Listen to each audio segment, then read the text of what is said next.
Hello mga guys, welcome back sa akin channel. So ngayon mag-change oil tayo ng ano lang, 280 lang ang litro ng isang ng Dilo. Buti. 280? Oo. Ay, hindi yung Dilo Gold. So ito ngayon guys, magsasalin na tayo ng langis. Ito guys, magsasalin na tayo. Wala tayong imbodo kaya gawa-gawa lang ng paraan para maisalin natin itong langis.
Isang galon pala guys ay 4 liters ang laman yan,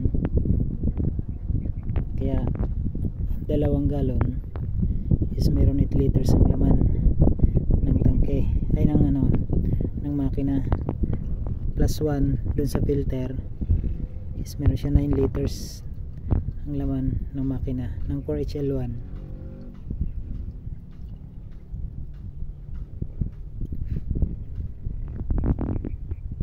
So ito guys, pangalawang galon na to, bali pang 8 liters na pag naubos ito.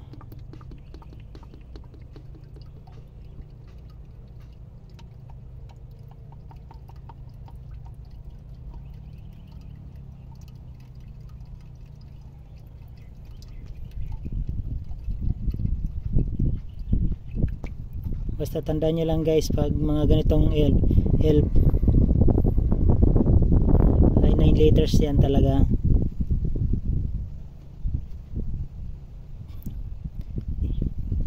$8 liters sa makina, 1 liter dun sa filter, sa oil filter nya 1 liter talagang sinasalin doon.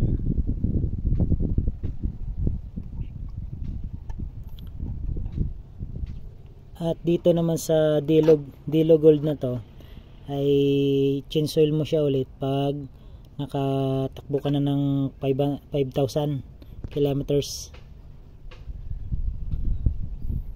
Pag na-consume mo na yung 5,000 kilometers, change oil ka na ulit sa Dilo Gold. Yan, naisalin na natin guys. Ayun nga guys, naisalin na natin. Takpan na natin.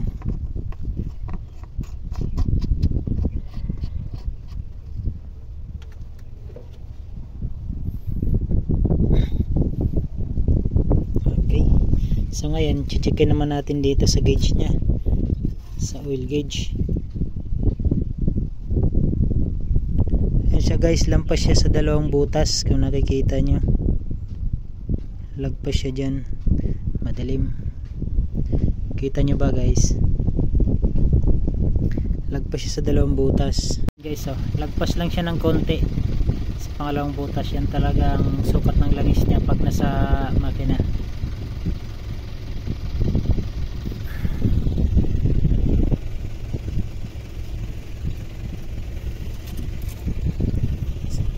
Okay na guys, i-start naman natin. Start.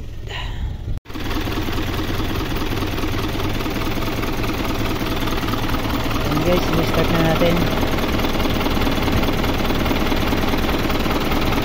Luminaw-linaw yung tunog niya kaysa nung hindi pa siya na change oil. Ayan, okay na ang tunog niya. Okay na guys.